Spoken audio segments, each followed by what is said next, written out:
Hey everybody, it's me, Steve Schnee, the CD Junkie. On this episode of CD Junkie, I'm going to be going through a stack of CDs. These are unofficial releases per se.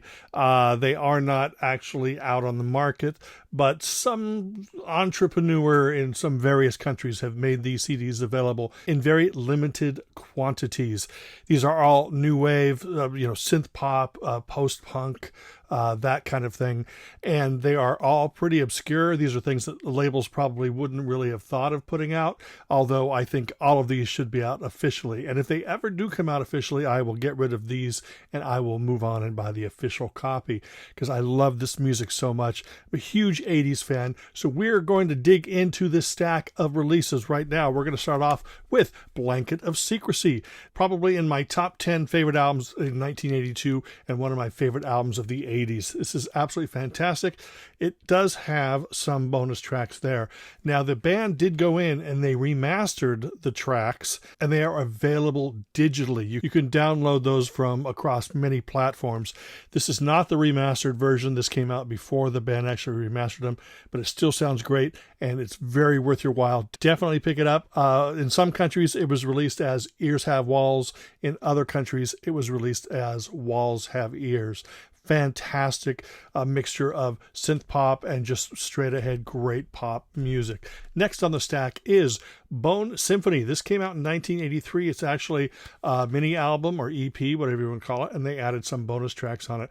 The big song off of this was a song called It's a Jungle Out There. The band was led by Scott Wilk, who was previously a member of Scott Wilk and the Walls. And I'm sure some of you power pop new wave fans are familiar with that. The next album I have, Richard James Burgess. He was a popular producer back in the early 80s. This came out in 84. This, again, was a mini LP or EP, and they've added a couple remixes onto it.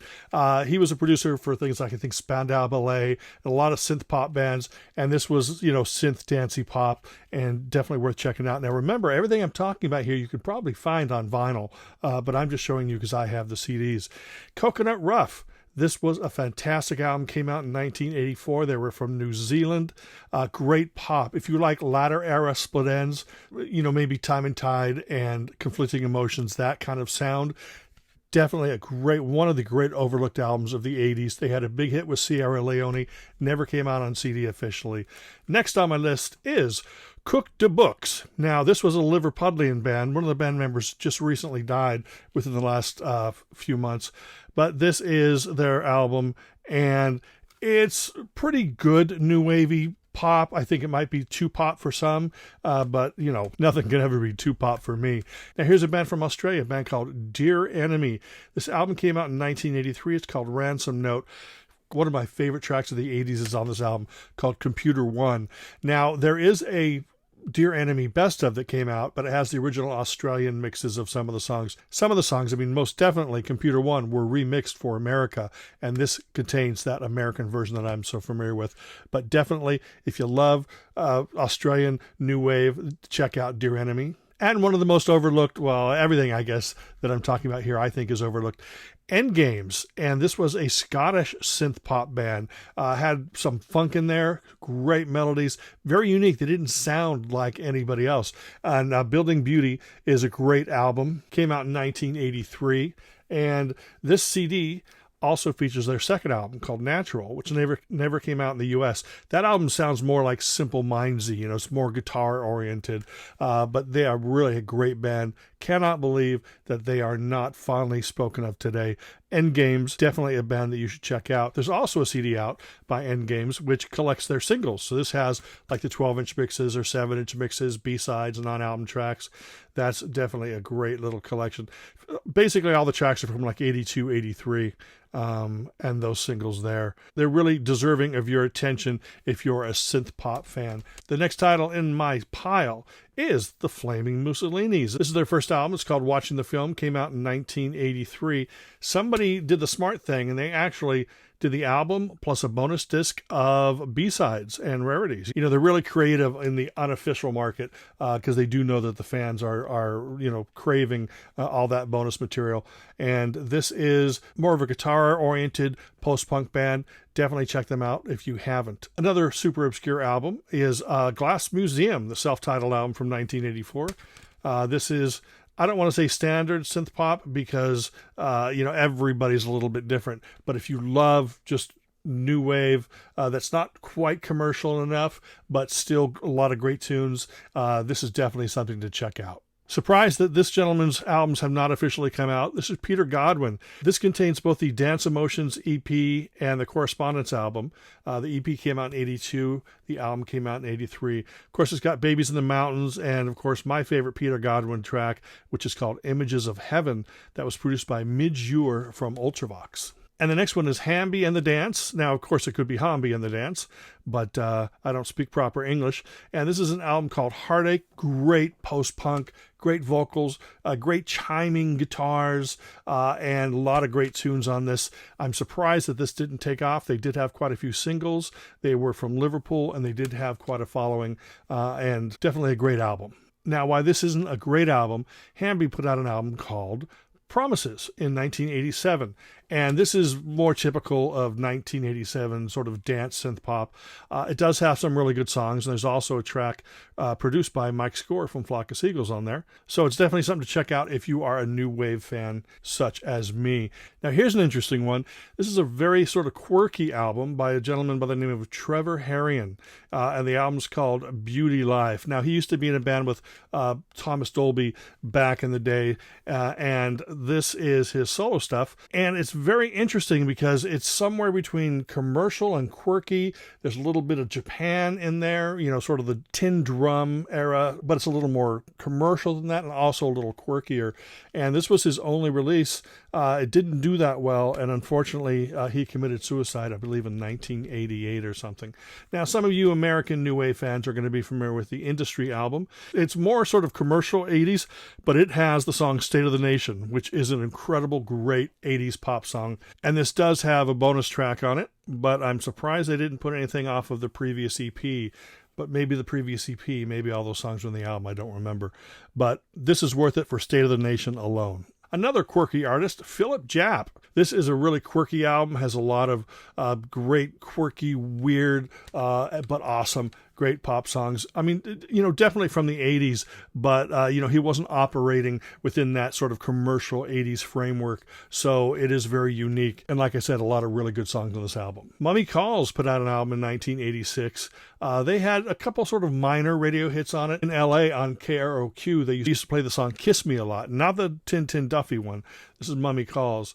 And but yeah, this is a good new wavy commercial pop album by a band that just didn't go anywhere, but they should have. The band, like I said, is called Mummy Calls. Now, going on the sort of the more commercial side is a group called Nomo. They seem to be more geared towards new wave, top 40, or maybe AOR. They have a great song in this called Let It Come Down. It may be too commercial for some of you who really are looking for sort of the more obscure, quirky stuff, but it's definitely worth your while. Anyone out there familiar with the Italo disco movement that happened in the early 80s? It's not really disco. It's more like synth-pop movement. They came along to replace disco since disco had died out. One of the groups in that genre would be Baltimora and the song Tarzan Boy. So that'll give you an idea of what that music is like. Anyway, Ryan Paris, this is his debut album. He had a big hit single in Europe called Dolce Vita, and that's featured on this album. This album has never been officially released on CD, but it's nice to have it because it's that great, simple, wonderful, melodic pop. There's a group called Person to Person. This album came out in 1985, and the drummer from ABC had joined this band, but they're nothing like ABC. In my opinion, they kind of missed the mark on being super commercial great, but there are some fine songs on that album. I don't know if anyone out there is familiar with it, but it's definitely a fun listen, not essential, but I'm glad that I have it. I know I talked about a Scottish band earlier. Here's one of my favorites, Positive Noise. Now, their first album was more sort of, I don't want to say, really post-punk, gothy, gloomy in a way. But then they put out the second and third album. Change of Heart was 82, Distant Fires was 85, and both albums are fantastic. Great synth pop, new wave, lots of great tunes on them. KROQ used to play the song Positive Negative and Waiting for the Seventh Man. When Lightning Strikes off of the Distant Fires album, incredible. These songs, this band should have been huge, and just, you know the story. From 1984, band called Private Lives, and this is more synth pop, very commercial, soulful, and this is a 2 CD edition, and that features the full album plus a bunch of bonus tracks. Like I said, these are not official, and at least for the time being, it's going to be pretty impossible to get a hold of these albums. But if any of them interest you, please keep looking for them. Now, there's a band called The Quick, not the LA band with Danny Wilde and all that, but there was a UK band, and they were great synth pop, and these are 2 of the albums that came out. And in fact, the guys who were The Quick produced the first Endgames album that I showed you a little while ago. So it's just that great upbeat synth pop, a little bit sophisticated. It's not just like simple. There are sort of jazzy undertones and really fine music to listen to. But y'all know that I love the 80s. Now here's a band that also falls in that sort of Italo disco genre, and I don't even know how to pronounce the band's name. It's Rigera. I think they're from Italy, and there are 2 albums here. The self-titled album's from 83, and Bambini Forever is from 86. This album contains the hits No Tengo Dinero and Vamos a la Playa, and I love Vamos a la Playa. It's one of the catchiest songs of the 80s. Here is a band, I think they're from Canada. They're called Subtle Hints. This passed me by in the 80s, but I heard it later. And Lost in Action is a great song. Reminds me of the Australian band The Reels. Those French Girls, this album came out in 1982, and they're new wave, quirky pop, a little bit of punk. It was on the Safari Records label. There's a great song on this album that really doesn't sound like the rest of the album, but it's called Sorry, Sorry, opens the album, and I play that on my Return of the Living 80s radio show on occasion. But the rest of this is great guitar-y pop, but it does have a quirky, humorous edge to it. I mean, heck, they call themselves Those French Girls, and it's a male band from England, so they got to have some kind of humor, right? Now, this is an album that a lot of you may be familiar with just by seeing it, because it's been in every budget bin ever, but it's the band TikTok, and the album's called Where the Picnic Was. That came out in 1983, and this is serviceable, good, poppy, new wave, nothing absolutely great about it, but it's definitely something if you're out there searching in the wild and you stumble across it in the quarter bins, definitely pick it up. And finally, in my stack of unofficial 80s, let me see here, I've got the Transmuters, this great little synth pop from 1984. I believe they're probably American, but it's definitely worth your while. Great tunes, quirky, synth pop. I love it. That is it. I mean, I know that I have more of these, not many more, but I couldn't find them, but I wanted to share these with you before I file them away. Anyway, that's it. Thanks for hanging out with me. Remember to like, comment, share, subscribe, ring that bell for future notifications. And until the next time, remember me. I'm Steve Schnee, the CD Junkie.